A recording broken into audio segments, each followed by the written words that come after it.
जो है ये वाला अपन ने डेटा डाल के देख लिया था। ठीक है, कुछ लोगों को जैसे प्रॉब्लम आ रहा था उन्होंने पहला लेक्चर देखा और उसमें से जो भी क्वेरी लिखा था वो एज इट इज वहाँ पे प्रिंट कर दिया था। तो उससे दिक्कत क्या थी, उसमें कई तरह के जो कंस्ट्रेंट थे वो अपने ऐड नहीं हुए थे। इन्होंने क्या किया था, ये वाला क्वेरी था यहाँ पर से ऐड करने वाला जो है उसको निकाल लेते हैं।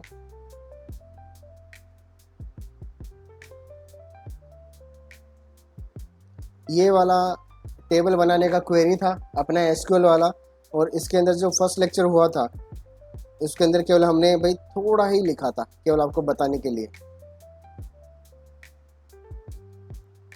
कि मैंने इसमें से ये कंस्टेंट हटा दिए थे। कंस्टेंट मैं किसको बोलता हूँ, देखो ये तो है डेटा टाइप, ये किस तरह का डेटा इस पर्टिकुलर कॉलम के अंदर जाएगा, है ना। कॉलम का नाम क्या है यहाँ पर और उसका डेटा टाइप क्या है, इंटीजर है। यहाँ पर कॉलम का नाम क्या है, कॉन्टैक्ट नंबर, और डेटा टाइप क्या है। ठीक है, तो यहाँ पर जैसे वेरकेर जो है ये आपका डेटा टाइप है। अब यहाँ पे जो मैं इसके आगे लिख रहा हूँ ना, ये जो भी चीज़ें मैं लिख रहा हूँ इनको बोलते हैं कंस्ट्रेंट्स, शर्तें हैं ये। ठीक है, कि ये जो मेरा कॉलम होगा ये प्राइमरी की होगा। ठीक है, और ये जो है ऑटो इंक्रीमेंट होगा। ठीक है, तो इस तरीके से इसके अंदर मैंने क्या शर्त लगाई है, मैंने बोला कि ये नल नहीं होना चाहिए। ठीक है, ये भी नल नहीं होगा। क्या ये नल हो सकता है, ये नल हो सकता है ना। तो इस तरीके से हमने यहाँ पे बोल दिया है।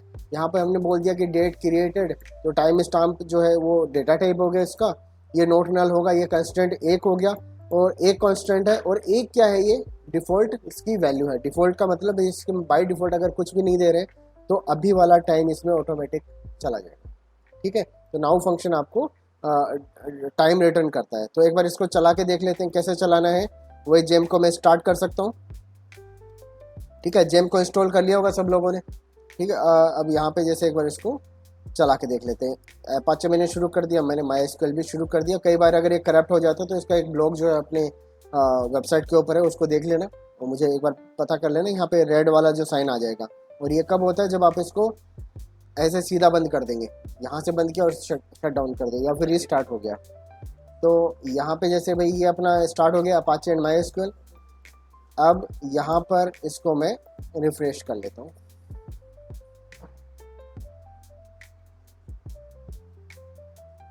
ठीक है, अब कौन सा अपना डेटाबेस था, कंपनी HR। चलो ठीक है, अब एक चीज़ है कि यहाँ पे जैसे कंपनी एम्प्लॉय है ना, मैं एज इट इज जो मेरा भाई टेबल यहाँ पे दिया हुआ है, यहाँ पे टेबल का नाम क्या है, यहाँ पे कंपनी एम्प्लॉय है।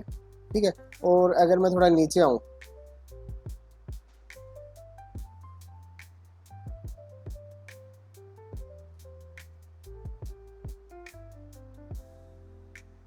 यहाँ पर ये टेबल का नाम क्या है, एम्प्लॉय। इसका मतलब ये क्या है, ये दूसरा टेबल है। ठीक है, तो मैं इस टेबल को थोड़ा सा चेंज करना चाह रहा हूँ, मैं इसको डिलीट कर लूँ, है ना, और बिल्कुल फ्रेश मैं ये वाला जो टेबल आपको दिया हुआ है यही मैं बनाना चाह रहा हूँ। तो सिंपली मैं यहाँ से इसको ड्रॉप करना चाह रहा हूँ। कैसे करूँगा, SQL में जाएंगे, ठीक है, और मैं बोल दूँगा यहाँ पर क्या लिखना है, ड्रॉप टेबल और कंपनी एम्प्लॉइज। ठीक है, ये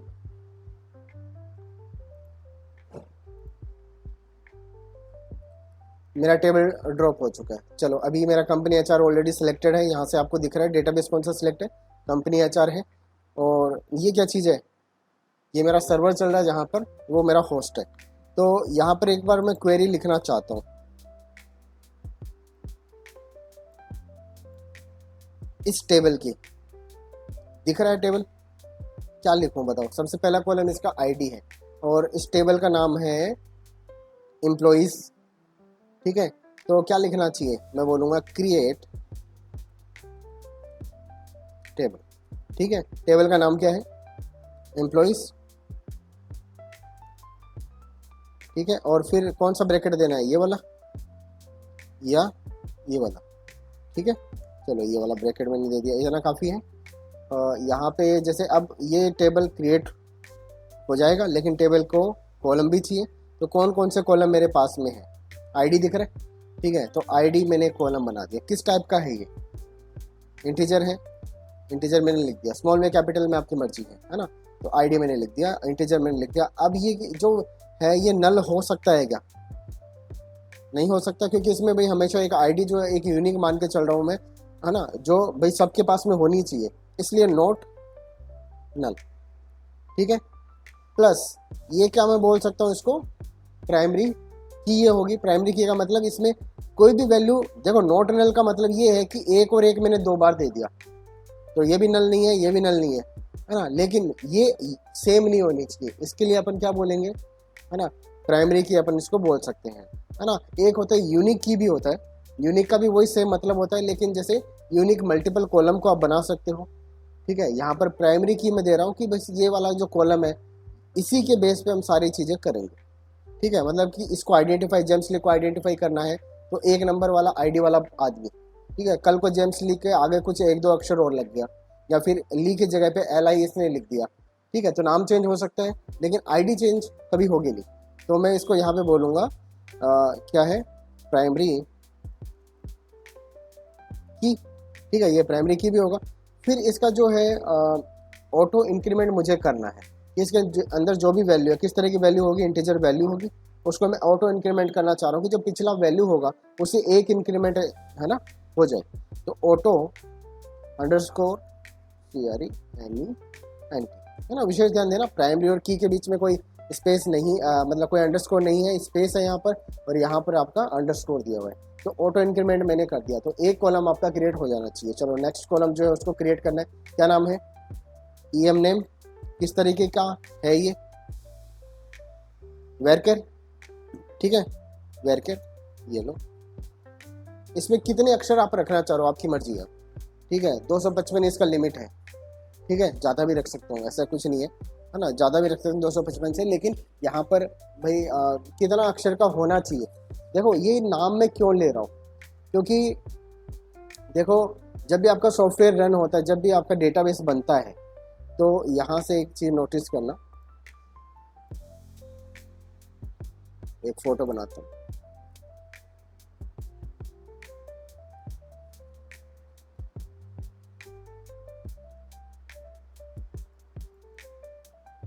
ये आपका रेम है।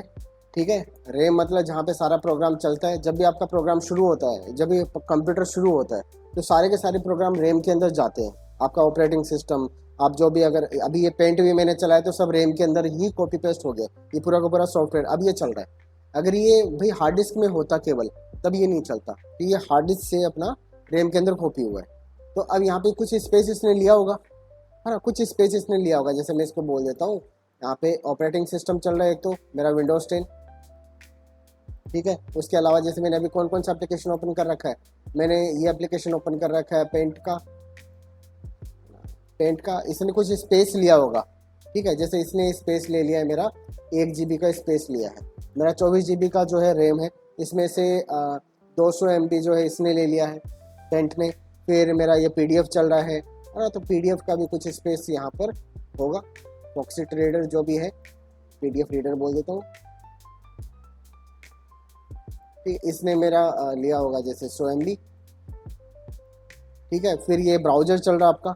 ठीक है, तो हर प्रोग्राम आपका स्पेस लेता है, ये चीज़ समझ में आता है। तो यहाँ से जैसे मैं इसको बोल देता हूँ, कई सारे एप्लीकेशन यहाँ पर है। अब जैसे आपका प्रोग्राम भी चल रहा है, आपका वेबसाइट भी चल रहा है, ये MySQL जो चल रहा है, ये भी तो भाई अपना रेम के अंदर ही चल रहा है। ठीक है, तो जो रेम के अंदर है वही तो चीज़ें चल रही है अभी रियल टाइम में। जैसे आपका लाइट जाता है तो रेम आप शट डाउन करते हो तो रेम साफ हो जाता है, आपको नेक्स्ट टाइम दोबारा से शुरू करना पड़ता है उसको, है ना। कभी जैसे किसी के लैपटॉप में बैटरी खत्म हो जाता है, तो जैसे लाइट गई, ठीक है, वैसे आपका पूरा प्रोग्राम वापस फिर कॉपी पेस्ट करो, वापस आप क्लिक करके वापस लेके आते हो, चालू करते हो। ठीक है, तो यहाँ पर जैसे मैं अपना जैसे MySQL अगर स्टार्ट करूँगा तो MySQL भी यहाँ पर है। ठीक है, तो MySQL के अंदर मेरे पास में टेबल्स पड़ी है, और एक टेबल के अंदर भाई कितना डेटा आपको रखना है ना, वो आप डिसाइड कैसे करते हो कि यहाँ पर जैसे मैं एक रो की बात करता हूँ, ये एक रो है फर्स्ट वाला, इसके अंदर ये नाम जो है ये कितने अक्षर का होगा, ये जेंडर जो है कितने अक्षरों में आ जाएगा, ये मेरा रेम खाता है। ठीक है, ये जब भी मैं इसमें इंसर्ट करने की कोशिश करूँगा या फिर मैं इसे लूँगा, तो मुझे कितना स्पेस में ये कंटेंट अपना सेव हो रहा है वो पूरा मेरा ब्लॉक कर देगा। जैसे मेरे पास में एक रिकॉर्ड है और मैंने ऐसे करके रखा कि भाई ये जैसे इंटीजर है, है ना। 11 बाइट ये खाता है, 11 है ना इसका साइज, 11 खा लेता है ये, 11 बाइट।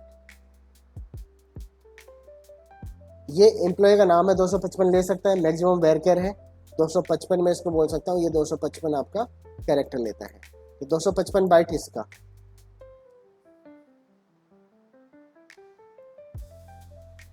जेंडर भी जो है उसको मैंने माना नहीं, मैंने उसको वेर केयर या कैरेक्टर सिंगल वाला नहीं माना, मैंने बोलता ये भी 255, क्योंकि भाई इसमें तो मैं सिंगल लेटर भी डाल सकता हूँ, कल को मैं भाई ज़्यादा अक्षर आए तो मैं पूरा MALE ऐसा भी लिख सकता हूँ मैं, है ना। लेकिन ये डिसाइड करने की जरूरत क्यों पड़ती है, तो मैं अगर इसको नहीं मानूँ तो इसका भी कितना स्पेस हो गया, 255 बाइट हो गया, सही है क्या, बाइट।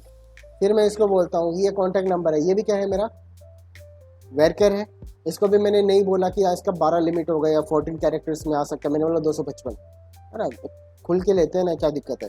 तो यहाँ पे 255 बाइट इसका भी आपका असाइन हो गया। फिर यहाँ पे सैलरी है, सैलरी इंटीजर है, ये भी आपका कितना लेता है, 11 बाइट लेता है, इंटीजर है। फिर आपका ईयर्स इन कंपनी, ये भी इंटीजर है, ठीक है, तो मैं भी इसको बोल देता हूँ 11 बाइट। फिर यहाँ पर आते हैं डेट क्रिएटेड, है ना, और ये कुछ आपका स्पेस लेता है, ये जैसे अपन मान के चल लेते हैं ये आपका लेता है 20 बाइट लेता है, ठीक है, ये डिपेंड करता है अलग अलग जैसे कंप्यूटर सिस्टम होगा उसके हिसाब से। तो कुल मिला के इनको जब आप प्लस करोगे तो कितना बाइट आपका एक रिकॉर्ड को अगर सेव करना है तो कितना बाइट आपका जाएगा, कैलकुलेट।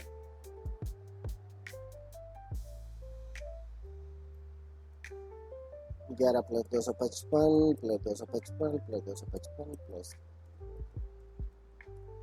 818 बाइट, ठीक है, 818 बाइट जो है वो लगभग 1 KB के बराबर है। 1 KB में 1024 ये होता है, ठीक है, 1024 KB का मतलब बाइट का मतलब 1 KB, ठीक है, तो 1 KB के लगभग आपका ये स्पेस आपको लेता है। तो मैं एक बार लिख देता हूँ यहाँ पे 1 KB का रिकॉर्ड आपको करना पड़ेगा यहाँ पे।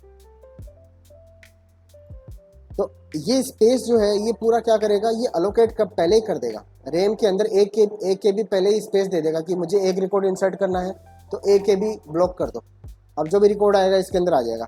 अब वो रिकॉर्ड जो है आपका आता है वो एक्चुअल में 1 KB का है ही नहीं, ठीक है, आपने जेम्स लिए छोटा सा नाम दे दिया, आपने जो जेंडर है वो एम बोल दिया, तो 1 KB का तो है ही नहीं, लेकिन फिर भी इसने 1 KB आपके लिए ब्लॉक करके रखा हुआ है, और उस 1 KB को कोई दूसरा प्रोग्राम यूज नहीं कर सकता। ये समझ में आया, कोई दूसरा प्रोग्राम के लिए आपने जगह नहीं छोड़ी, इसने पहले गया ये और पहले अपना ऐसा वो जगह ब्लॉक कर दी, है ना। अब दूसरा प्रोग्राम सोच रहा है कि मैं कैसे इसमें, है ना, एंटर करूँ, तो वो एंटर नहीं कर सकता क्योंकि ऑलरेडी ब्लॉक हो चुका है, लॉक हो चुका है। अब इसमें इतना सा डेटा आपने डाला, ये लो, ठीक है, और इतना सारा स्पेस आपका, ये वाला स्पेस आपका वेस्ट हो गया, ठीक है, चीज़ समझ में आ रही है, ठीक है। इसलिए as a programmer, as a developer आपको ये सोचना पड़ेगा कि मेरा प्रोग्राम जो है, देखो आप जब भी प्रोग्राम इंस्टॉल करते हो तो भाई ये चीज़ देखते हो क्या कई बार, जैसे कि भाई ये प्रोग्राम कितना स्पेस लेता है। जब भी आप प्रोग्राम इंस्टॉल करते हो तो वो बताता है कि सी ड्राइव में इतना जगह खाली होना चाहिए, है ना, आपका प्रोसेसर ये वाला होना चाहिए। तो अगर कोई ऐसा सॉफ्टवेयर बना दे जो जिसके लिए बहुत ही हाई मेमोरी चाहिए, जिसके लिए हाई भाई प्रोसेसिंग पावर चाहिए, और एक ऐसा सॉफ्टवेयर बना दे जिसके लिए लो मेमोरी चाहिए और भाई अपना स्लो प्रोसेसर पे भी वो काम कर जाता है, आप कौन सा सॉफ्टवेयर प्रेफर करोगे? भाई जो कम मेमोरी लेता है और जो कम पावर में चल जाता है। अब वो चीज़, तो दोनों में डिफरेंस क्या है भाई, काम अगर दोनों सेम कर रहे हैं तो अब मेरा जो भाई जो सेलिंग पॉइंट है कोई सॉफ्टवेयर का वो है परफॉर्मेंस और उसका जो स्टोरेज है वो, ठीक है। तो अगर आपका सॉफ्टवेयर आपको अच्छा बनाना है तो आपको ये स्पेस जो है, ये डेटाबेस जो है, ये बहुत ही कॉम्पैक्ट बनाना पड़ेगा ताकि आपका डेटा जल्दी से आ जाए, जल्दी से आप निकाल लो, ठीक है, जल्दी से आप फीड कर दो, उसके अंदर सेव करने में भी दिक्कत ना हो। वरना 1 KB का खाली डेटा आप लेके जा रहे हो, लेके तो जाना ही पड़ेगा ना कुछ, है ना। तो 1 KB का अगर डेटा लेके जा रहे हो तो 1 KB आपका यहाँ पे आधा KB लगभग वेस्ट हो रहा है। तो आप इसको जब सही तरीके से करेंगे तो आइडिया आपको पता है, यहाँ पर दोबारा से एक बार रिकैलकुलेट कर लेते हैं। अब आईडी जो है उसको आप 11 बाइट देंगे, सही बात है, ठीक है। इसको मैं कितना बाइट दूं यार, मैं ये अब सोचने के लिए मजबूर हो गया। एम्प्लॉय का नाम जो है वो मैक्सिमम कितने अक्षर का आता होगा यार, है ना। जैसे वो अपना वो साउथ इंडियन नाम होता है सुब्रमण्यम और ये वो पता नहीं कितना उसमें कैरेक्टर आ जाता है, वैसे नाम तो अपन रखते ही नहीं है ना, वो तो कॉमेडी वाला है। लेकिन एक नॉर्मल जो है नाम कितने अक्षरों का हो सकता है, तो बोल दूंगा मैं 100 वर्ड्स 100 कैरेक्टर बोल दिया मैंने, ज़्यादा से ज़्यादा लंबा जो है वो, या 50 कैरेक्टर आप बोल सकते हो। ठीक है, मैंने ऐसा मान के चला कि 50 कैरेक्टर से ज़्यादा नहीं आता है। कई बार आपने देखा होगा जो भी आप बैंक के नाम बनाते हो, तो उसमें अगर बहुत बड़ा नाम है या बहुत बड़ा एड्रेस है, तो नाम के आगे डॉट डॉट डॉट लगा के कट कर देते हैं वहीं पे। ठीक है, कोई भी आपका जैसे एटीएम कार्ड होगा, नाम आपका बहुत बड़ा है, मेरा नाम बहुत बड़ा है ना, लेकिन मेरा नाम पूरा आता ही नहीं है एटीएम पे, मेरा नाम विष्णु प्रभाकर करके आर आर तक आ जाता है, बस खत्म। ठीक है, बाकी का नहीं आ रहा है। तो ये जो चीज़ है, ये भाई वहाँ पे लिमिटेड आपको करना पड़ेगा, एक जगह तो लिमिट आपको रखनी पड़ेगी। तो मैं जैसे एम्प्लॉय का नाम बोल देता हूँ, एम्प्लॉय का नाम मैंने मैक्सिमम मेरे हिसाब से 30 कैरेक्टर में या 40 कैरेक्टर में आ जाएगा। ठीक है, 40 कैरेक्टर ये मैंने सेव कर दिया, बाकी का 200 कितना 15। ठीक है, तो जो भी है 201 जो भी है 215। ठीक है, बाइट मैंने खाली कर दिया। अब यहाँ पे जैसे जेंडर है, अब जेंडर को मैं या तो पूरा लिख दूँ MALE, ठीक है, FEMALE। ठीक है, अब इसमें देखो हर आपका जो फील्ड होगा उसमें 4-4 लेटर जाएंगे, जबकि मैं एक चीज़ से पता कर सकता हूँ कि भाई जेंडर जो है ना, अगर M लिखा होगा तो मैं मेल समझ लूँगा, अगर F लिखा होगा तो फीमेल समझ लूँगा। ठीक है, इस तरीके से मैं एक एक लेटर से भी समझ सकता हूँ। तो मैं केवल 3-4 वैल्यू दे दूँगा, मुझे समझ में आ जाएगा कि भाई ये जैसे ये बताना चाहता है, नहीं बताना चाहता है, ये मेल है, ये फीमेल है, इस तरीके से। तो यहाँ पर जैसे ये एक एक लेटर का मैं बना सकता हूँ। इसके लिए मैंने भाई यहाँ पे स्पेशली बोल दिया कि एक ही कैरेक्टर चाहिए मुझे, मैक्सिमम एक चाहिए, मिनिमम एक चाहिए। ठीक है, तो 1 बाइट इसका हो गया, राइट। बहुत सारे स्पेस मैंने 254 स्पेस बचा लिया, यहाँ पे 254 कैरेक्टर का स्पेस बचा लिया। कॉन्टैक्ट नंबर, अब मैं इसको इंटीजर नहीं रख सकता, ये तो आपको पता ही है, क्योंकि कोई मैथमेटिकल कैलकुलेशन नहीं हो रहा है इसके ऊपर। आपको क्या करना है भाई, इसमें भी एक लिमिट तो लगानी पड़ेगी, क्योंकि कई लोग जो है भाई इस तरह का फॉर्मेट यूज करते हैं, जैसे विदेशों में आपको ऐसा फॉर्मेट मिलेगा, डैश और डैश। ठीक है, लेकिन यहाँ पर तो क्या है, सीधा ऐसा नंबर ऐसा है ना, 10 डिजिट ये लो। इसमें यहाँ पे कोई वो भी लगा था कि कंट्री कोड लगाता है कोई डायल करने से पहले, है ना, क्योंकि लोकल में कॉल कर रहे हैं अपन, भाई विदेश में कॉल कर रहे होते। तो अगर आपका सॉफ्टवेयर आपको लग रहा है कि कभी विदेशी लोग यूज करेंगे नहीं, या मल्टीनेशनल आपका हो ही नहीं सकता, ठीक है, तब आपको ये फील्ड की ज़रूरत नहीं है जहाँ पर आपको +91 लिखना पड़े, या +93 लिखना पड़े, या +61 लिखना पड़े, राइट, है ना। तो वहाँ पर आपको अगर इंडिया के लिए बना रहे हो या सिकर के लिए बना रहे हो, तो मैक्सिमम आपका जो मोबाइल नंबर है कितने डिजिट का होगा, 10 का होगा। मिनिमम कितने डिजिट का होगा, 10 का ही होता है। यहाँ पर आप सिंपली इसको बोल दो, फाइनली मैंने डिसाइड कर लिया 10 बाइट, बस, इससे ज़्यादा नहीं चाहिए। ठीक है, और किसी का अगर 9 बाइट हो गया ना, 10 बाइट, ठीक है, 9 बाइट, ये तो मैं वहाँ पे उसको बोल दूंगा कि इसमें ये सही नहीं है नंबर। ठीक है, इनवैलिड घोषित कर दूंगा उसको। ये ऐसे तो चेक करते हैं कि आपने नंबर सही नहीं दिया, ऐसा करके। तो 10 बाइट मेरा इसका हो गया। फिर सैलरी आपका इंटीजर है, तो आपको 11 बाइट चाहिए।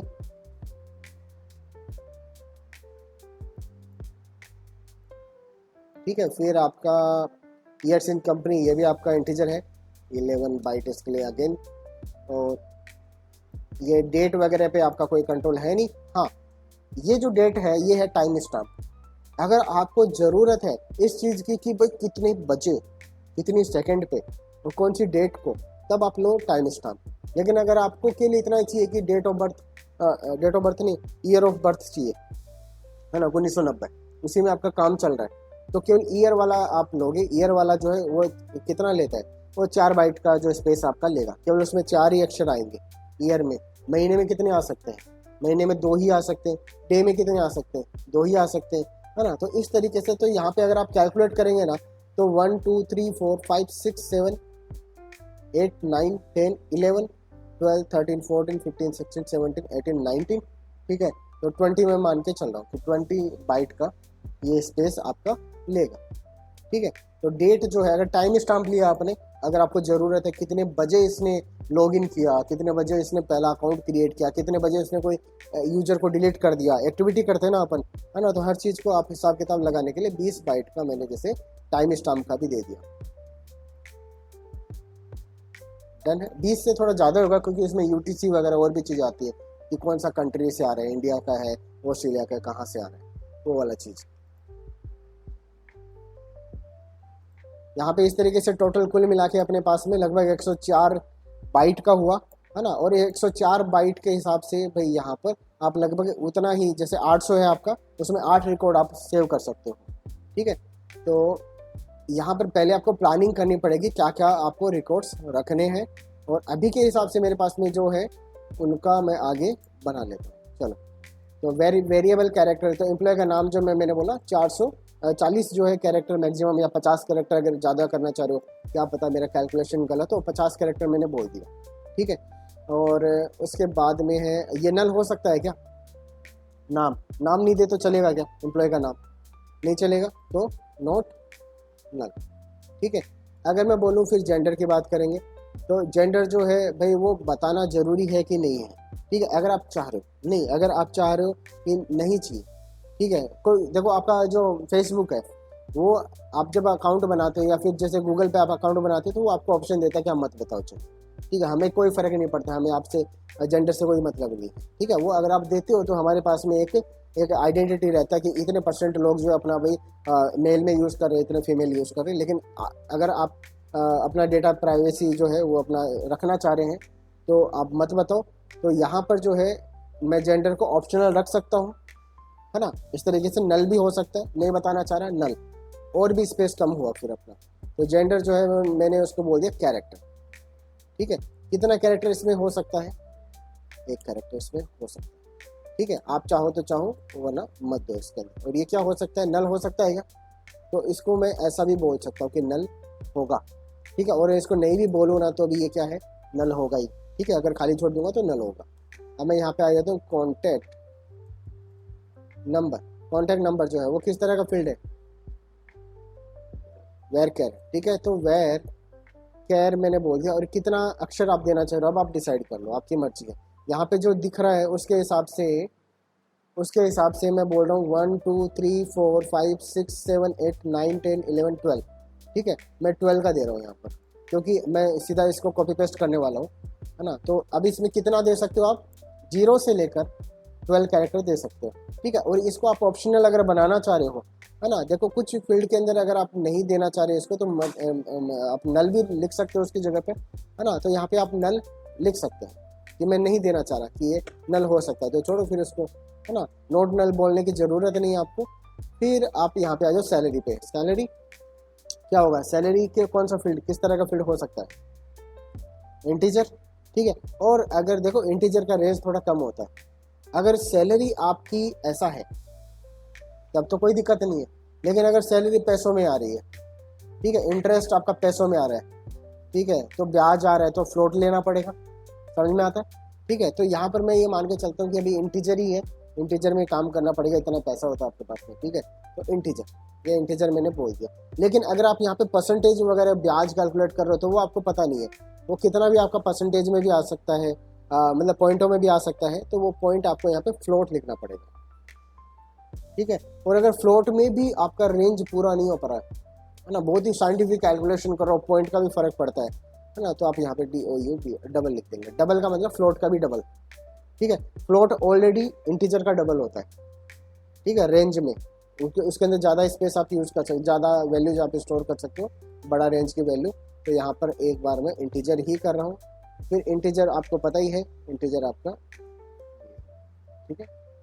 इस तरीके से आप लिख भी सकते हो, यहाँ पर आप लिखना चाहो तो, ठीक है, छोड़ दो लेके। अब मैं जैसे यहाँ पे बोलता हूँ ईयर्स इन कंपनी। अच्छा, सैलरी नल हो सकता है कि नहीं हो सकता, अगर सैलरी आप देना चाहो तो दो, ठीक है। अगर नहीं देना चाहो तो डिफ़ॉल्ट वैल्यू दे सकते हो, ठीक है। तो मैं इसको बोल दूंगा DEFAUIT, डिफ़ॉल्ट, ठीक है। इसका मतलब क्या है, डिफ़ॉल्ट वैल्यू क्या होगी इसकी, 0 होगी। अगर आपने दी, ये क्या है, मैंने नल बना दिया, सामने वाला भाई अब इसमें एंट्री करे नहीं करे, ठीक है। तो यहाँ पर ऑटोमेटिक अगर आप कुछ नहीं दोगे तो यहाँ पे 0 लिख के आ जाएगा, ठीक है। तो इस तरीके से किया जा सकता है, एक बार करके देखना आप। अभी मैं यहाँ पे लिख देता हूँ नोट नल, ठीक है। यूजर को देना ही पड़ेगा, मैंडेटरी फील्ड बना दिया मैंने, बोले ईयर्स इन कंपनी। और एक चीज़ आप नोटिस कर रहे हो कि जो भी मैं वेरिएबल के नाम लिखता हूँ इनमें कोई स्पेस नहीं है, ठीक है, ना ही मैं ऐसा यूज़ करता हूँ। ठीक है, यहाँ पर अंडरस्कोर ही यूज़ करना बेटर है। आप ऐसा कर सकते हो, इसमें भी कोई दिक्कत नहीं है, लेकिन ये गलत हो जाएगा क्योंकि कुछ डेटाबेस जो है ना, जैसे माई स्कूल एक डेटाबेस मैनेजमेंट सिस्टम है, वैसे केवल एक नहीं है, ओरेकल करके है, ठीक है, नो एसक्यूएल डीबी करके है, मोंगो डीबी है, ये अलग अलग तरह के डेटाबेस है। तो इनके लिए ये वाला एक कॉमन सी चीज़ है, ये सब में सपोर्ट करता है ना। कुछ एक में ये सपोर्ट कर जाता है, ठीक है, और कुछ में ये सपोर्ट बिल्कुल नहीं करता है। ठीक है, तो आप एक कॉमन पैटर्न रखो कि मुझे ऐसा ही करना है, नाम इस नाम में स्पेस करना है, तो यहाँ पे अंडरस्कोर लगा दूंगा। अब ये ईयर्स इन कंपनी आ गया, कंपनी कैसा है, इंटीजर है, इंटीजर है, और ये भी नोट नल मैंने बोल दिया। ठीक है, date created, CREATED, date created. अब ये है टाइम स्टाम्प। ठीक है, तो टाइम स्टाम्प अब इसको जो है डिफ़ॉल्ट वैल्यू अगर देना चाहो कि आपने अगर यूजर ने प्रोवाइड नहीं करी है, तो डिफ़ॉल्ट वैल्यू इसको दे सकते हैं कि ये नॉट नल होगा। ठीक है, ऐसा, और डिफ़ॉल्ट वैल्यू इसकी होगी नाउ करके, या फिर आप देखो नाउ की जगह पे ऐसे बोल सकते हो करंट टाइम स्टाम्प, ये भी एक फंक्शन है। ठीक है, या फिर आप ये बोल सकते हैं, दोनों दोनों का एक ही काम है। ठीक है, कुछ जगह पे कुछ डेटाबेस हैं, जैसे मैंने अभी बताया अलग अलग तरह के डेटाबेस होते हैं, कहीं पर नाउ नाम का फंक्शन होता है, कहीं पर करंट टाइम स्टाम्प, ठीक है, वो वाला फंक्शन होता है। ठीक है, तो ये आपका डिपेंड करता है। यहाँ पर माई स्क्यूएल में आपका दोनों सपोर्ट करता है कि नाउ भी सपोर्ट कर रहा है, करंट टाइम स्टाम्प जो है उसको सपोर्ट कर रहा है। आप नाउ बोलोगे तो भी ये करंट टाइम स्टाम्प नाम का फंक्शन ही आपको देगा। ठीक है, तो इस तरीके से मैंने बना दिया, सब कुछ ठीक है। ठीक है, यहाँ पर जो है इस तरीके से हो गया, सबके अंदर मैंने ये कोमा दे दिया, बढ़िया। ठीक है, अगर कोमा मिस होगा तो ये भी आपको एरर देगा। तो चलो एक बार चला के इसको देख लेते हैं, अगर एरर आई तो दिक्कत है, उसको सही करना पड़ेगा, अदरवाइज ये ठीक है। तो करके देख लेते हैं, यहाँ पे जाऊँगा और यहाँ पे बोल, ऑलरेडी मेरा डेटाबेस कौन सा सिलेक्टेड है, कंपनी एचआर। ठीक है, उसी में ये टेबल क्रिएट होगा। तो एक बार मैं इसको चला के ही देख लेता हूँ। अच्छा, इसने सीधा ही बोल दिया डिफ़ॉल्ट, ये स्पेलिंग गलत है, डिफ़ॉल्ट। ठीक है, और क्या चीज़ है, बस तो गो। और इसने आपके लिए यहाँ पर कंपनी एचआर के अंदर एक एम्प्लॉयज नाम से टेबल बना दिया। ठीक है, बिल्कुल फ्रेश टेबल है, वो स्ट्रक्चर जो आपने बताया था उसको फॉलो किया है इसने।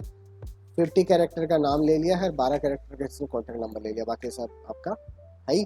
ठीक है, टाइम स्टाम्प ले लिया, करंट टाइम स्टाम्प जो मैंने आपको बताया था अभी फंक्शन, नाउ की जगह पे इसने उसको रिप्लेस कर दिया कि ये वाला फंक्शन चलेगा। चलो, तो अब मैं इसके अंदर अगर डेटा इंसर्ट करना चाह रहा हूँ एसक्यूएल के थ्रू, तो आपको पता है एक झटके में कर सकते हैं। यहाँ से सीधा इसको कॉपी करूँगा, अगर ये चीज़ मेरे पास में लिखी रहेगी पहले से कहीं पर, ठीक है, तो मैं इसको कॉपी पेस्ट कर सकता हूँ। तो इसका मतलब ये है कि अगर ये पहले से मैं इसको बैकअप लेके रख लूँ, है ना, तो मेरे लिए ईजी है। देखें, कॉपी करता हूँ इसको और मैंने इसको पेस्ट कर दिया, सही है। ठीक है, अब मैं एक साथ में 10 रिकॉर्ड को इंसर्ट करना चाह रहा हूँ, वही सब रिकॉर्ड्स आपके इंसर्ट होने चाहिए यहाँ पर, और ये रिकॉर्ड जो है आपके इंसर्ट हो चुके हैं। कितना टाइम लिया इसने, 1 सेकेंड भी नहीं लिया पूरा सा। ठीक है, तो इस तरीके से जैसे ब्राउज अगर मैं करूँगा, यहाँ पर मुझे डेटा मिल जाएगा, मिल रहा है पूरा डेटा एज इट इज। जो अपना टेबल यहाँ पे दिख रहा है वही सेम टेबल यहाँ पे रिक्रिएट मैंने कर दिया है। अब क्या करेंगे, देखो जब मैं इसको बोलता हूँ कि ये अगर लिखा हुआ मिल जाए तो लिखा हुआ कैसे मिलेगा, आप तो लिखोगे नहीं। ठीक है, तो लिखा हुआ मिल जाए इसके लिए आपको इसका भाई इसको एक्सपोर्ट करना पड़ेगा। डेटा को मैं एक्सपोर्ट कर सकता हूँ तरीके से, है ना। कैसे करना है, एक्सपोर्ट पे क्लिक कर दूँ। ठीक है, अब बताओ आपको क्या चीज़ एक्सपोर्ट करनी है ना। तो यहाँ पे आता हूँ और यहाँ पे देखो ये बोल रहा है कि सब कुछ एक्सपोर्ट कर देंगे। आप बोलो एक्सपोर्ट कर दें, तो ये एक्सपोर्ट का जब आप सीधा दबा देंगे ना, तो यहाँ पर ये सारे के सारे डेटाबेस जो है ये क्या हो जाएंगे, एक्सपोर्ट हो जाएंगे। ठीक है, मतलब पूरा मेरा माई का जो है वो एक पूरा जो डेटा अभी तक जो काम इसमें चल रहा है वो सब कुछ मेरा बैकअप हो जाएगा। ठीक है, बहुत बड़ा फाइल आपका बन सकता है। लेकिन अगर आपको सिलेक्टेड डेटा चाहिए, सिलेक्टेड डेटाबेस का, क्योंकि यहाँ पे तो अलग अलग डेटाबेस है ना, ये मुझे एक पर्टिकुलर का चाहिए, तो आप इस पर क्लिक कर देना, कस्टम पे। इस पर मैंने क्लिक किया यहाँ पर, और कहाँ गया,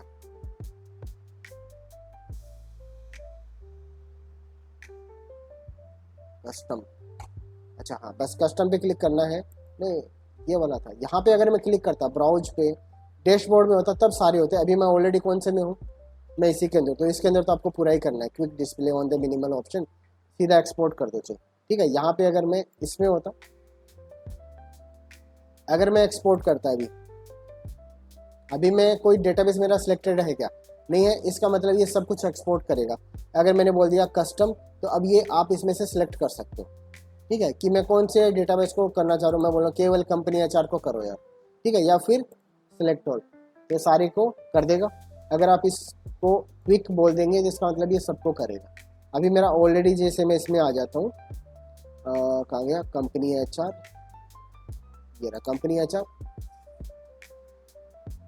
अब मेरा ऑलरेडी डेटाबेस कौन सा सिलेक्ट है, कंपनी एचआर। अगर मैं इसमें से जाके एक्सपोर्ट करूंगा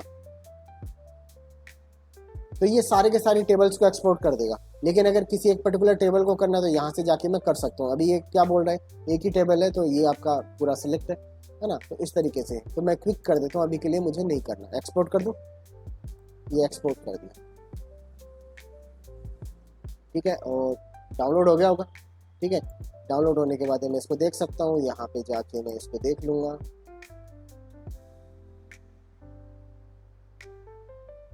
ठीक है, किस तरह का फाइल बना आपका, यहाँ पर क्या लिखा हुआ है, डॉट एसक्यूएल। ठीक है, इस एसक्यूएल फाइल को मैं ओपन कर सकता हूँ। देखिए क्या ओपन करने का मतलब है, ये मेरा ये वाला फाइल सबलाइम एडिटर है, इसके अंदर मैं इसको उठा के पटक दूँ।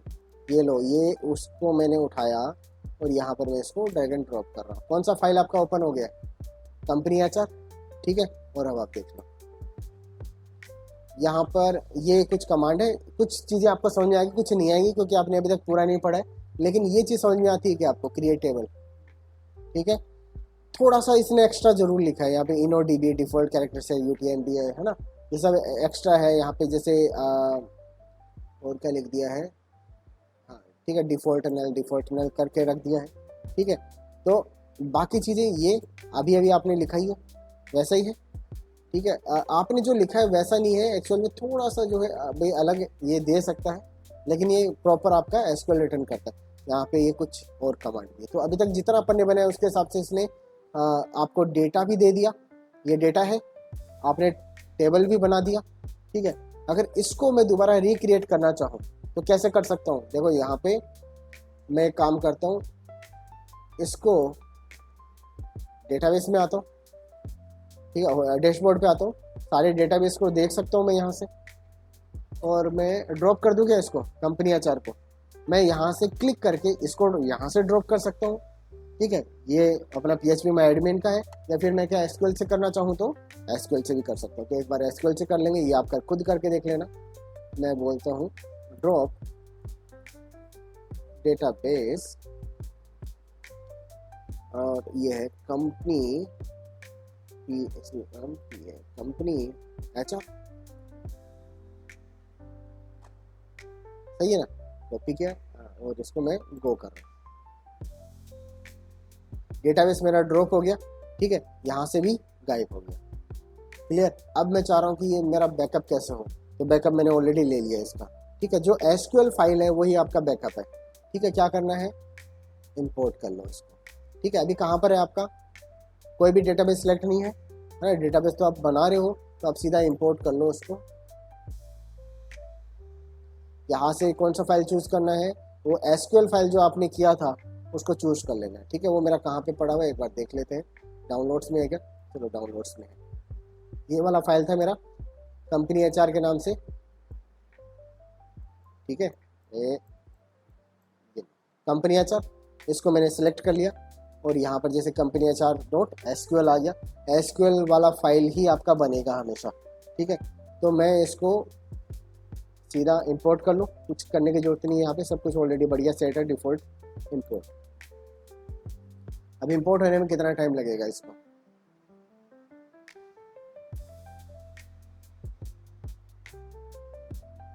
ठीक है, नो डेटाबेस सिलेक्टेड ऐसा करके बोल रहा है। अच्छा, इसको एक डेटाबेस आपको बना के देना पड़ेगा, इसमें डेटाबेस बनाने वाला क्वेरी नहीं लिखा, तो डेटाबेस मैं बना देता हूँ। ठीक है, ये काम आपको ऑनलाइन भी करना पड़ेगा, वरना यहाँ पे अगर मैं क्वेरी और लिख दूँ डेटाबेस बनाने वाला तो वो काम भी ये कर लेगा, है ना। अगर आप चाहो तो इस फाइल के अंदर लिख सकते हैं। कहाँ पर है अपना,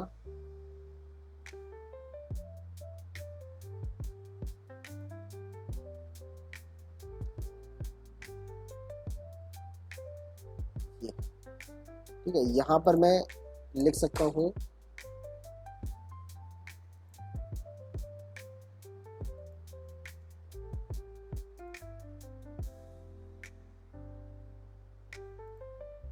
यहाँ पर मैं लिख सकता हूँ जैसे क्रिएट टेबल किया, क्रिएट डेटाबेस। सही है। कौन सा डेटाबेस है? कंपनी HR है, ठीक है।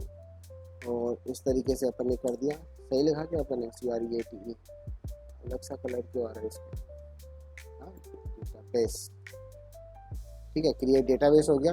फिर मैं इसको यूज़ करना चाहूँगा, ठीक है, तो यूज़ कर लो इसको। यूज़ कौन सा? यही वाला आपको यूज़ करना है, ठीक है। बस, तो क्रिएट भी कर दिया आपने अभी इसी फाइल के अंदर, यूज़ भी कर दिया। अब जो टेबल बनेगी वो किसको यूज़ करते हुए बनेगी? कंपनी HR को। तो इसको मैं सेव कर रहा हूँ, मैंने सेव कर दिया। और वापस से वन मोर टाइम इसको मैं इंपोर्ट कर लेता हूँ।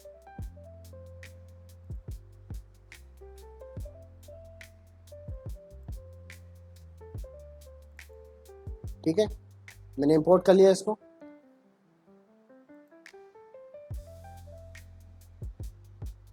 अब ये बोल रहा है यहाँ पर कि आपका लगभग 17 क्वेरी आपका एग्जीक्यूट हो चुका है, चल चुका है। कितना टाइम लगा? 1 सेकेंड भी नहीं लगा, ठीक है। तो अब आप देख लो यहाँ पे वापस से वही रिक्रिएट हो चुका है। आपका कंपनी HR भी है, उसके अंदर एम्प्लॉयज भी हैं, उसके अंदर वो 10 रिकॉर्ड भी है आपके पास में, ठीक है। तो ये होता है, डेटा बहुत इंपॉर्टेंट है आपका। जैसे फेसबुक है, इंस्टाग्राम है, ये क्या करता है? ये कभी आपको ऐसा लगा कि मेरा कोई डेटा मिस हो गया? ठीक है, ये एक ही डेटा को 10 जगह कॉपी पेस्ट करके रखते हैं, क्लोन बना के रखते हैं।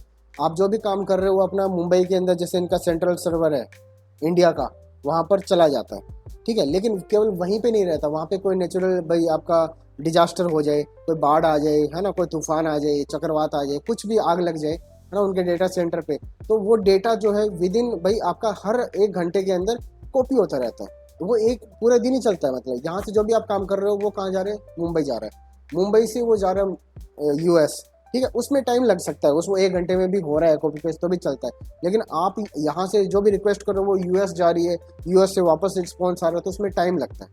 तो बजाय इसके इंडिया से इंडिया में हो जाए तो जल्दी आपको लगता है बहुत फास्ट चल रहा है। तो ये सब कुछ इंफ्रास्ट्रक्चर का कमाल है ना, कि अलग अलग जगह पे उन्होंने पास में बना दिए, तो यहीं पे अपना पूरा काम हो जाता है। और अपना जो डेटा है वो हर सेंटर का सिंक होता है। तो आपका एक डेटा जो है मुंबई का, वो 10 जगह पे कॉपी पेस्ट चल रहा है। तो कोई भी एक जगह जैसे ही आपका कुछ भी होता है, आतंकवादी हमला हो गया, ठीक है, तो वहीं से क्या है कि डेटा को बैकअप विद इन जो है आवर जो आपका वापस हो जाए।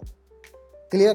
ठीक है, तो इस तरीके से इसको मैं एक्सपोर्ट कर सकता हूँ यहाँ से, ठीक है। और इम्पोर्ट करना भी आपने देख लिया, ठीक है। तो अब आप देखो इसमें जो भी काम आप कर रहे हो ना, एक चीज़ आपने एक को नोटिस करिए कि जो भी काम मैं करता हूँ, मैंने परसों शुरू किया था, वो कल भी मुझे मिला डेटा, और आज जो मैं कर रहा हूँ मुझे कल भी मिलेगा, इतना मुझे श्योरिटी है, ठीक है। तो ये क्या चीज़ है? ये आपका डेटा को परसिस्ट करने का तरीका है कि डेटा अब आपके कंप्यूटर में सेव हो गया, मेरे कंप्यूटर मतलब सर्वर के ऊपर चल रहा है मेरा डेटा, ठीक है। और ये डेटा का अगर भाई सेव यहाँ पे हो चुका है, तो मैं इसमें तरह की रिपोर्ट बना सकता हूँ।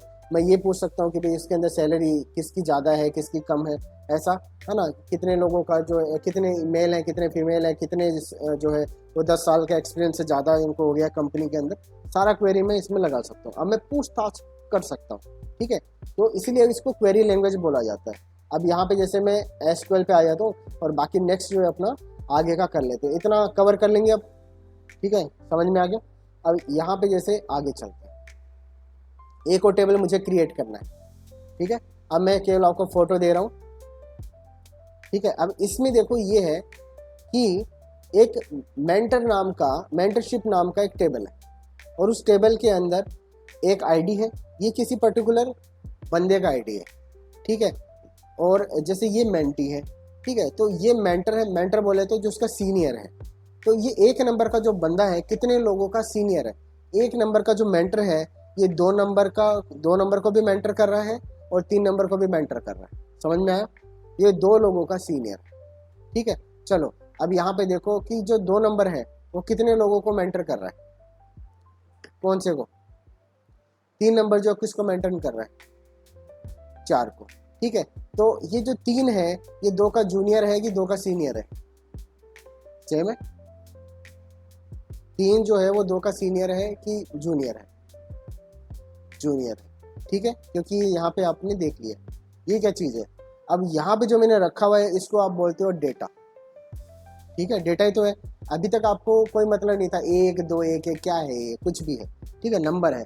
लेकिन अब आपके लिए फैक्ट बन गया ये कि अगर मैं ये जानना चाहूँ कि 1 नंबर जो है बंदा वो कितने बंदों को मेंटर कर रहा है, तो मैं सीधा देख के बोल सकता हूँ क्या?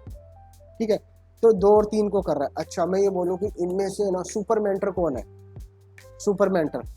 ठीक है, जो मेंटर का भी मेंटर मेंटर मेंटर। ठीक है, ऐसा 1 नंबर जो है वो 2 को भी मेंटर कर रहा है, 3 को भी मेंटर कर रहा है। 2 जो है वो 3 को मेंटर करता है। ठीक है, मतलब 3 जो है वो 4 को मेंटर कर रहा है, ये और भी डेप्थ में चला गया। ठीक है, और 6 जो है वो 5 को मेंटर कर रहा है। तो मैं बोल सकता हूँ 1 और जो 6 है ये हो सकते हैं कि सुपर मेंटर हो, लेकिन एक इनमें से इतने इतने रिकॉर्ड्स में से 1 नंबर जो है वो सबसे टॉप पर है ना, वो सबका मेंटर है। वो 2 का भी मेंटर, वो 3 का भी मेंटर है, और क्योंकि 4 जो है उसका मेंटर 3 है। ठीक है, तो अल्टीमेटली ये भाई आपका सबसे कम किसका है? सबसे कम कौन है? सबसे डाउन कौन है? 4 नंबर, है ना। इसके ऊपर 3 4 मेंटर बैठे हुए हैं। तो इस तरीके से अब इसके अंदर ये देखो कि जैसे एक प्रोजेक्ट है मेरा, उसके अंदर कौन सा प्रोजेक्ट है? SQF limited. ये वाला मेरा जो प्रोजेक्ट है इसका स्टेटस क्या है? चल रहा है। ठीक है, ये स्टेटस एक और मेरा है दूसरा प्रोजेक्ट है, ये अभी डन हो चुका है। ठीक है, SQF लिमिटेड ये मेरा चल रहा है। ठीक है, अब इसके अंदर ये देखो कि SQF लिमिटेड के अंदर 1 नंबर जो 2 नंबर को कर रहा है ना, लेकिन क्या SQF लिमिटेड के अंदर 1 नंबर 3 नंबर को भी कर रहा है मेंटर? SQF लिमिटेड के अंदर कितने जने काम कर रहे हैं ये बता सकते हैं क्या? देख के बताओ कौन कौन बंदा है। एक तो 1 नंबर का है और एक 2 नंबर का है। ठीक है, 3 नंबर का भी है और 4 नंबर का भी है। ये चीज़ समझ में आ रही है क्या? ये लिंक बन सकता है। तो अब मैं क्या बोल सकता हूँ, यहाँ पे आ जाओ, 1 नंबर का, 2 नंबर का, 3 नंबर का और 4 नंबर का, ये चारों जो बंदे हैं ये उसके पार्ट है। ऐसा कुछ था ना, 1 2 3 4 ही है ना। तो ये चारों बंदे ये पहला प्रोजेक्ट के पार्ट है। चलो दूसरा प्रोजेक्ट है आपका ये क्या है, वाइन फाइबर जो है ना, इसका है। तो इसमें कितने लोग काम कर रहे हैं? 1 और 3। ठीक है, तो कौन कौन बंदा है वो 1 और 3 कौन कौन है? एक तो जेम्स ली है और एक जो है क्लैरा ये है। ठीक है, फिर अगर मैं बोलूँ कि यहाँ पर फ्लाइन टेक है, इसके अंदर कितने लोग काम करते हैं? ठीक है, तो 2 लोग हैं, 6 और 5 नाम के। मैं बोलूँ कि कितने प्रोजेक्ट मेरे चल रहे हैं अभी? एक ही चल रहा है। ठीक है, और एक प्रोजेक्ट में आपको पता है वो चारों लोग हैं, है ना। यहाँ पर मैं बोल सकता हूँ कि यहाँ पे कितने बंद हो चुके हैं, कितने डन हो चुके हैं? 2। कौन कौन से? ये वाला और ये वाला। ठीक है, तो इस तरीके से अब ये डेटा देखना आपको जब समझ में आ जाएगा ना, तो आप भाई बड़े लेवल का काम कर सकते हो। ये स्टार्टिंग में डेटा देखना नहीं आता है। ठीक है, आप इसको देख सकते हैं लेकिन समझ में नहीं आता क्या करें इसका और क्यों करें। ठीक है, लेकिन जैसे बड़े बड़े कोचिंग इंस्टीट्यूट है, वो बच्चों का डेटा लेते हैं, लोकेशन का डेटा लेते हैं। क्या करेंगे? घर तो चाहिए उनके। ठीक है, वो लोकेशन का डेटा, गांव कौन सा है, गली कौन सा है, मोहल्ला, पिन नंबर बता दो। ठीक है, 2 जनों के नाम और बताओ आपके आस पड़ोस के, उनका रेफरेंस हो दे दो। ठीक है, क्यों ले रहे हैं डेटा? क्योंकि वो आगे से आगे बढ़ना चाहते हैं। वो जैसे 2 बंदों का अगर उन्होंने डेटा लिया है पड़ोसियों के, ठीक है, जिनको आप रेफर करना चाह रहे हो, जिनको आप सजेस्ट करना चाह रहे हो हमारा कोचिंग, तो वो बोल देगा सर एक तो ये ले लो सर, ये हाँ सर ये घनश्याम जी है और ये है ना गोपाल जी है, इनका आप नाम लो। ठीक है, नंबर ये है। ठीक है, तो उनको वो कॉल कर लेते हैं, कॉल करके उनको बता देते हैं। फिर जैसे लोकेशन वो ले रहे हैं, तो फिर फाइनली जैसे उनका रिजल्ट आया बच्चों का, ये देख लेंगे कि हाँ भाई झुंझुनू से कितने बच्चे जो अपने टॉप पर है ना, सीकर से कितने बच्चे टॉप पर है। अच्छा, अब ये जो झुंझुनू में जो टॉप पर है ना, वो कितने बच्चे हैं? अच्छा 20 बच्चे हैं। 20 बच्चे जो है उन वहाँ पर अपन को होर्डिंग लगाना है। तो खर्चा डिसाइड हो गया, एक होर्डिंग का मेरे को भाई जैसे 20,000 रुपये कम से कम लगेगा 1 महीने का, है ना। तो अब 20,000 मेरे को अलोकेट कर देना है, लेकिन ये कौन सी लोकेशन पे मुझे लगाना है? मुझे उस लोकेशन पे लगाना है जहाँ पे ये बच्चा रहता है ना, उस मोहल्ले में लगाना है। उस मोहल्ले में कहीं पे भी मेरे को एक बड़ा सा घर दिख गया, बड़ा होर्डिंग दिख गया, तो वहीं पे लगाऊंगा एक, तो ताकि ये बच्चा खुद उसको प्रमोट करे। ठीक है, तो ये सब डिसीजन जो मेकिंग होती है आपकी, वो डेटा के बिना पॉसिबल ही नहीं है।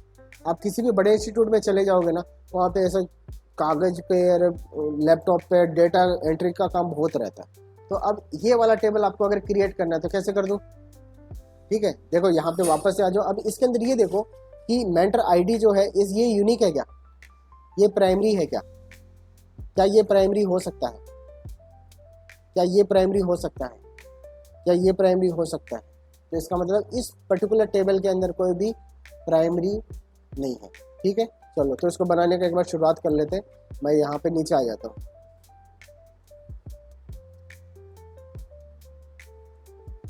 क्रिएट, यहाँ पे लिख देते हैं इसको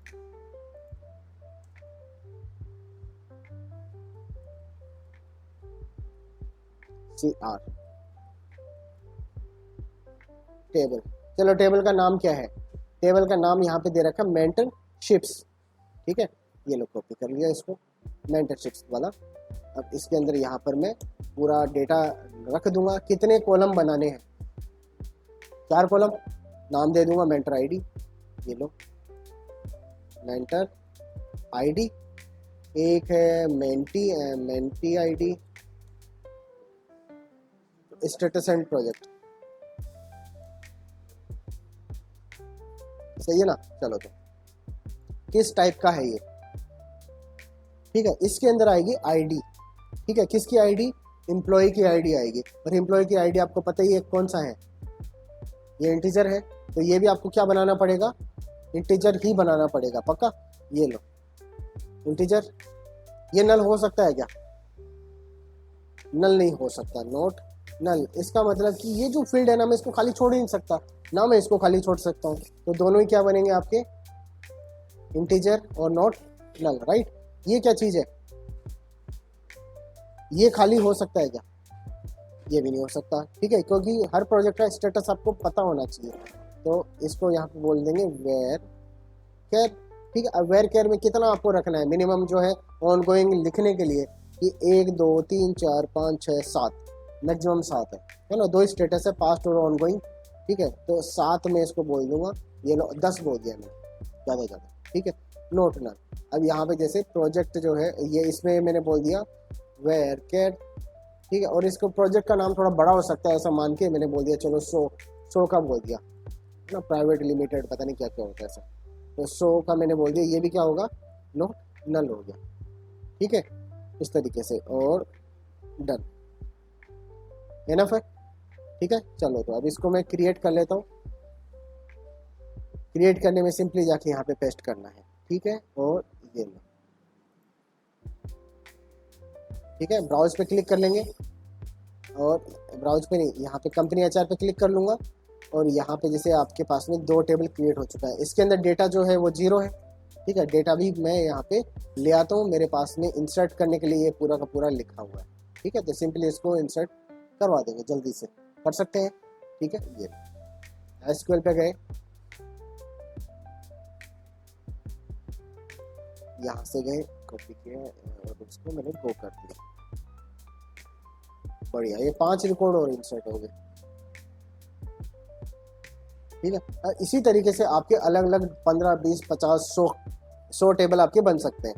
ठीक है, तो यहाँ पे जैसे ऑनलाइन शॉपिंग है, वर्डप्रेस वेबसाइट है, ये कई तरह के जैसे अलग अलग डेटाबेस में अलग अलग आपको मिल जाएगा। ठीक है, एजुकेशनल वेबसाइट वर्डप्रेस है, तो यहाँ पर जैसे कितना टेबल है देख लेते हैं एक बार।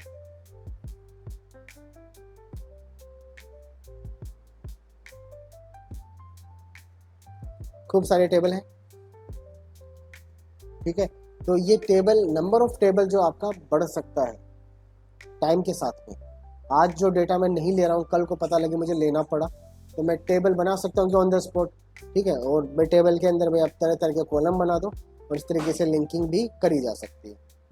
तो ये लोग वापस आ जाते हैं यहाँ पर, कंपनी HR। चलो, और ये क्या है?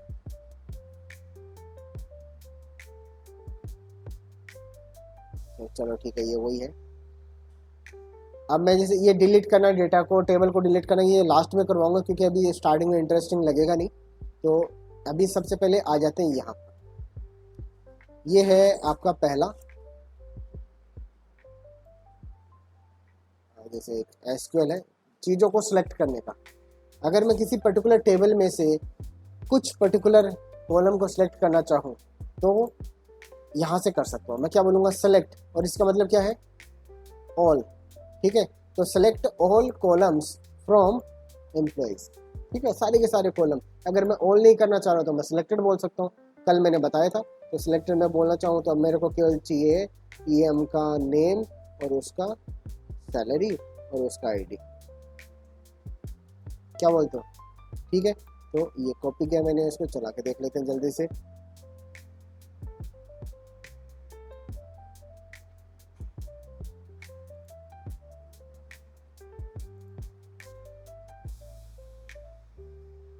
ये आ गया। ठीक है, इसी तरीके से मैं ऐसा भी कर सकता हूँ क्या,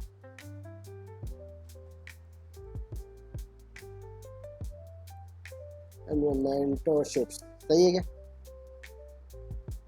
ठीक है, मेंटरशिप्स में आईडी एम्प्लॉय का नाम और सैलरी है क्या?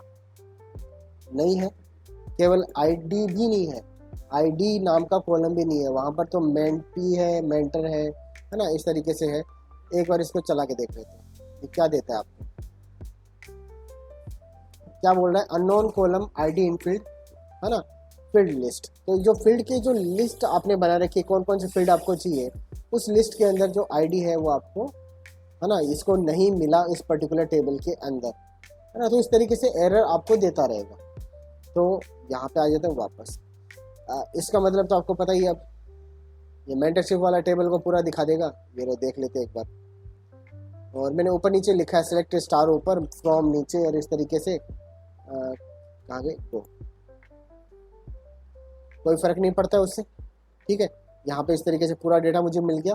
डेटा को मैं आगे पीछे कर सकता हूँ अपने हिसाब से, जैसे जो फील्ड का नाम पहले लिखूंगा वो पहले आ जाएगा, जो बाद में लिखूंगा वो बाद में आ जाएगा। चलो, तो ये है, आ गया।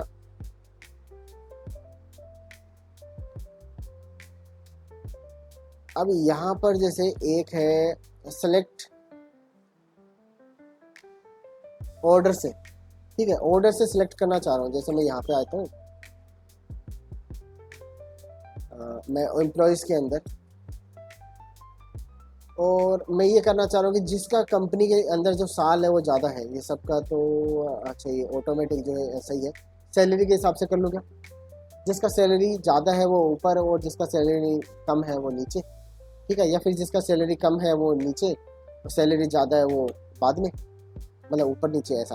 ठीक है, तो मैं ऐसे चाह रहा हूँ, है ना, एक नंबर पे जेम्स ली। तो यहाँ पर एक क्वेरी अपन लगा सकते हैं, एसक्यूएल के अंदर चलते हैं। यहाँ पर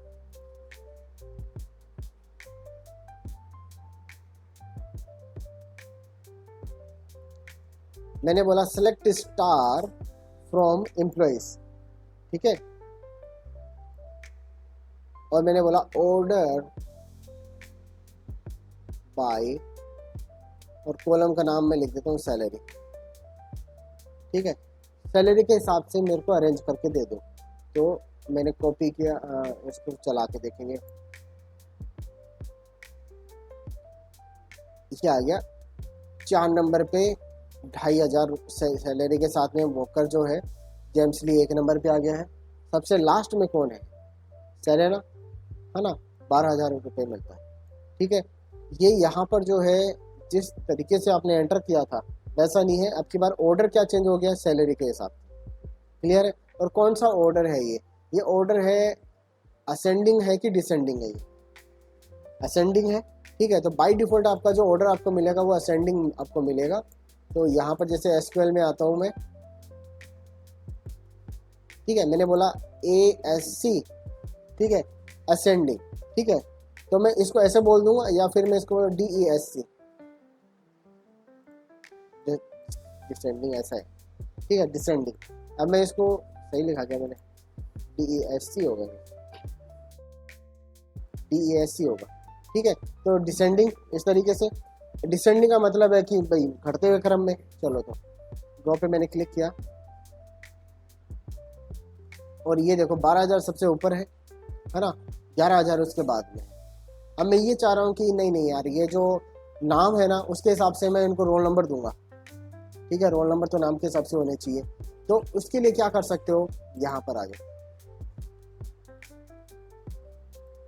यहाँ पर बोल दूंगा ऑर्डर बाई क्या कर दूँ, एम्प्लॉई नेम, ठीक है, असेंडिंग की डिसेंडिंग जो भी आप करना चाहो। तो अगर मैं डिसेंडिंग बोल दूंगा तो जेड जो है वहाँ से जेड उल्टा चलेगा, ए तक आएगा, और ये यहाँ पर अगर मैं कुछ नहीं बोलूँगा तो ए टू जेड चलेगा, ठीक है। तो ये कॉपी किया मैंने इसको, अभी डिसेंडिंग है तो सबसे लास्ट वाला नाम पहले आएगा, मतलब जेड जेड से शुरू होकर ए टू उस ऑर्डर में आएगा।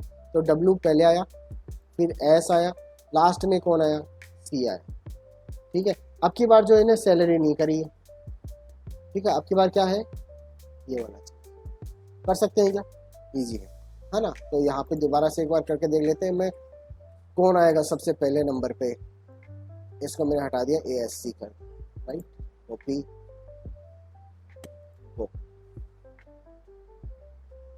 ये लो क्लैरा का जो है सबसे पहला नंबर है, बाकी जेम्स ली, जैसन, जॉयस, लैरी, ये जो है इस तरीके से आप क्या रहे, किसी भी तरीके से किया जा सकता है। ये डेट जो है इसको भी मैं चेंज करके कर दूं तो ये भी उसको ऑर्डर में ले लेगा, ठीक है। करना चाहो तो यहाँ से आप सीधा भी चेंज कर सकते हो, जैसे मैं इसको बोल दूं ये कौन सी डेट को हुआ है, 2024 को नहीं, ये तो पहले आ गया था, सितंबर में आ गया था, 10 सितंबर,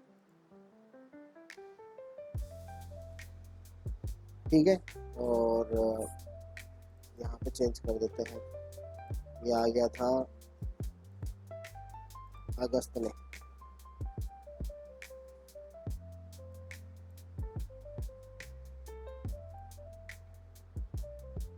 ठीक है। तो मैं डेट क्रिएटेड से भी कर सकता हूँ, तो डेट क्रिएटेड से करना है तो यहाँ पे आ जाओ वापस से, वेयर, वेयर क्या, वेयर की जरूरत नहीं है यहाँ पे, order by date created, ascending descending जो वो बोलना चाहो वो बाय डिफॉल्ट आपका असेंडिंग है, ऐसे कर देते हैं। तो ये आ गया, अगस्त है, ये सितंबर है, और ये जो भी अपना है अक्टूबर है, ठीक है। इस तरीके से ऑटोमेटिक जो है अरेंज करके देगा, तो ये कैलकुलेशन करने की जरूरत नहीं है। मैंने अभी तक जैसे जावा स्क्रिप्ट के अंदर आपसे डेट में काम नहीं करवाया है ना, तो डेट में भी काम करवाऊंगा। पहले मैं जैसे एसक्यूएल आपको सिखा देता हूँ, फिर डेटा एंट्री वाला जो पार्ट आएगा ना, जहाँ पर डेटा को एंटर करवाना है डेटाबेस में, है ना, वहाँ पर मैं आपको पूरा चीज़ करवाऊंगा, तब आपको थोड़ा यूजफुल रहेगा, ठीक है। तो ये चीज़ यहाँ पे एसक्यूएल पे आ जाते हैं वापस,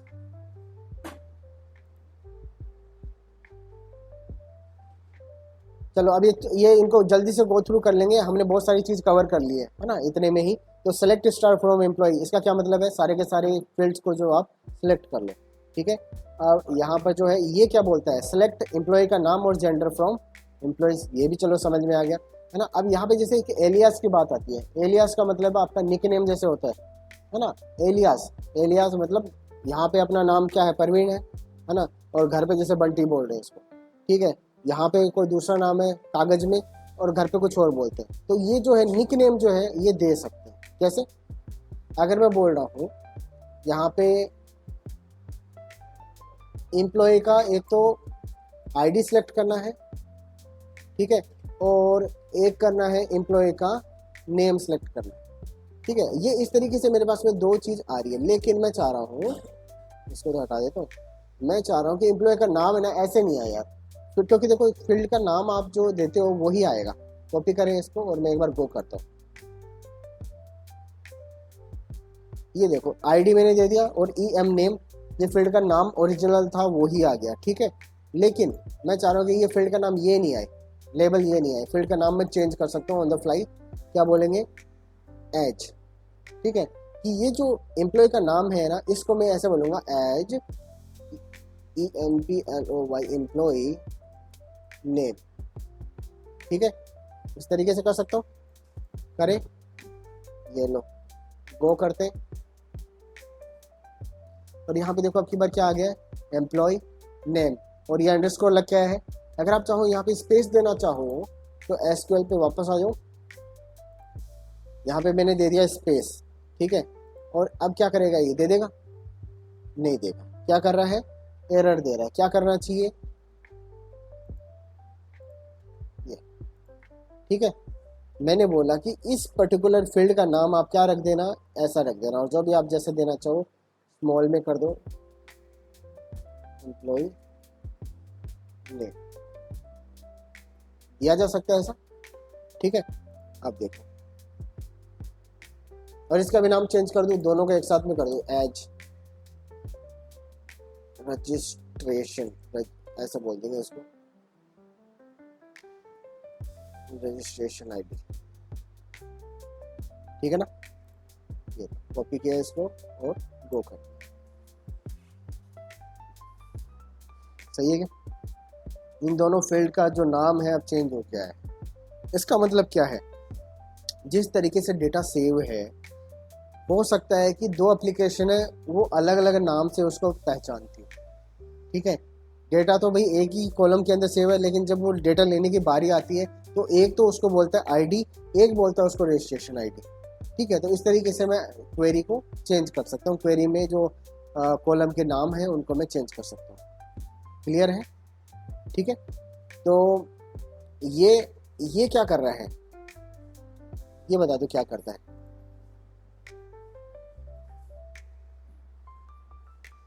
सिलेक्ट एम्प्लॉय का नाम एज एम्प्लॉय नेम, और जेंडर जो है एज कैपिटल जी, है ना, फ्रॉम एम्प्लॉयज, इजी है।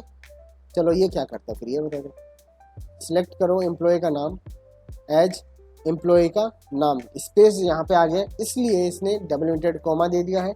आप यहाँ पे डबल इन्वर्टेड कॉमा दे सकते हो, यहाँ पे सिंगल इन्वर्टेड कॉमा दिया जा सकता है, या फिर जो मैंने यूज़ किया है वो आप यूज़ कर सकते हो। कहाँ गया वो अपना पीछे वाला, है ना, क्या चीज़, हाँ ये वाला दे सकते हैं। ये अपना क्या है कि ये रामबाण है, ठीक है, इसमें कभी कभी आपको एरर दे सकता है कई जगह पे, ठीक है। तो ये दोनों सेम नहीं है, ये और ये अलग अलग है। अब यहाँ पे आ जाते हैं, ये भी सेम है सिंगल इन्वर्टेड कॉमा से, ठीक है। अब यहाँ पे देखो फिल्टर करना है, फिल्टर लिमिट का मतलब क्या होता है कि लिमिटेड नंबर ऑफ रिकॉर्ड आपको चाहिए, लिमिटेड, ठीक है। तो यहाँ पे मैं बोलना कि मुझे बस शुरू के 3 नंबर जो टॉप 3 है ना वो चाहिए, ठीक है। मैं केवल टॉप 3 जिनकी सैलरी सबसे ज़्यादा है ना उनको निकालना चाहता हूँ, ठीक है। तो सैलरी से पहले तो मैं इसको ऑर्डर बाई कर दूँ क्या, सैलरी से, ठीक है। ये लो यहाँ से ऑर्डर बाई सैलरी, और मैं बोल दूंगा DS, सही है क्या, डिसेंडिंग। तो जो सबसे ज़्यादा होगा वो सबसे पहले आएगा, फिर कम होता जाएगा, ठीक है। तो ये देखो,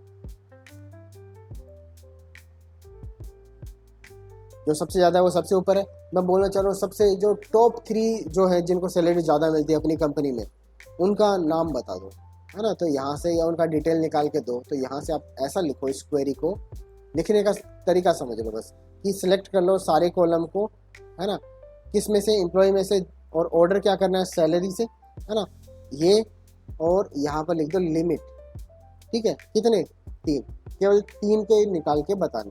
क्वेरी में टाइम भी कम लगेगा और आपको रिकॉर्ड भी जल्दी मिल जाएगा। ये लो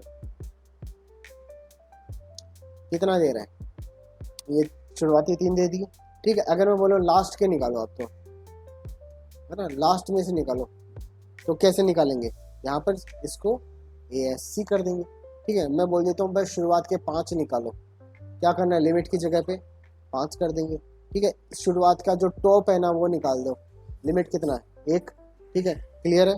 इस तरीके से तो ये लिमिट है आपका, कर करके देखो इसको, और यहाँ पे देख लो डिस्टिंक्ट। अब डिस्टिंक्ट किसको बोला जाता है, डिस्टिंक्ट का मतलब होता है अलग अलग, डिस्ट्रिक्ट, है ना। तो यहाँ पर मैं बोलता हूँ, यहाँ पे मेरे पास मेंटरशिप नाम का टेबल है, यहाँ पर कितने प्रोजेक्ट आपके पास में, वैसे 5 है ना, वैसे 3 होने चाहिए, ठीक है। तो मैं यहाँ पे जैसे सिलेक्ट करता हूँ, मैं बोलता हूँ कि इस टेबल से जो कंपनी ये मेंटरशिप्स वाला टेबल है, यहाँ से इस कॉलम को सिलेक्ट कर लो केवल, राइट। SQL पे गए, सेलेक्ट स्टार, सेलेक्ट क्या बोलना है, प्रोजेक्ट वाला कॉलम सेलेक्ट करना है, एक फ्रॉम मेंटरशिप्स, सही है। इस टेबल से आपको मिलेगा 5 रिकॉर्ड, गो पे क्लिक किया और ये 5 दे रहा है। अब इनमें से मुझे यूनिक निकालने हैं, यूनिक कैसे निकलेगा, आप यहाँ पे आ जाए, सेलेक्ट डिस्टिंक्ट प्रोजेक्ट लिख दो, DIS डिस्टिंक्ट। ठीक है, जो प्रोजेक्ट है उनमें भी क्या होना चाहिए, यूनिक होना चाहिए। ऐसा एक प्रोजेक्ट जो पहले आएगा ना वो नहीं होना चाहिए, राइट। ये सही, ये 3 आपके यूनिक है ना। अब यहाँ पे एक चीज और देखना, SQL मैंने ये क्वेरी लिखी लेकिन मैंने यहाँ पे लिख दिया मेंटर आईडी। ठीक है, कौन कौन से कितने कॉलम है, एक तो मेंटर आईडी है, मेंटर आईडी है, क्या है मेंटर है, ये मेंटर होगा शायद, एक बार देख लेते हैं इसको। मेंटर आईडी है, MENTOR मेंटर आईडी। ठीक है, एरर क्यों दिया इसने, चलो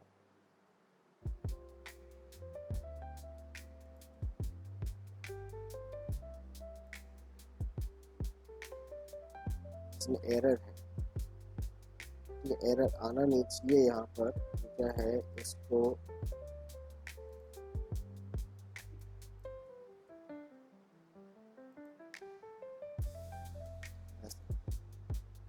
ठीक है डिस्टिंक्ट। हाँ, तो अब यहाँ पर जो है आपने क्या बोला, डिस्टिंक्ट आपको निकालना रिकॉर्ड, तो ये बोल रहा है कि हाँ मैं आपको डिस्टिंक्ट ही दूंगा। ठीक है, अब डिस्टिंक्ट में क्या क्या चीज़ें है, देखो प्रोजेक्ट है और मेंटर आईडी है। अब जब आपने डिस्ट्रिक्ट बोला ना तो अब दोनों को ग्रुपिंग कर रहा है ये। ठीक है, क्या देखो एसक्यूएफ लिमिटेड जो है वो और 1, ये कॉम्बिनेशन है एसक्यूएफ और 1, वैन और 1। एसक्यूएफ लिमिटेड और 1 होता तो ये आपको नहीं देता, लेकिन एसक्यूएफ लिमिटेड और 2 है इसलिए इसने आपको दे दिया। एसक्यूएफ लिमिटेड और 3 है इसलिए आपको दे दिया। ठीक है, और ये फ्लाइन टैग है ये 6 है इसलिए आपको दे दिया। ठीक है, तो जो यूनिक होगा ना वो आपको दे रहा है, ये दोनों मिला के अभी यूनिक है। ठीक है, तो डिस्ट्रिक्ट इस तरीके से यूज किया जा सकता है।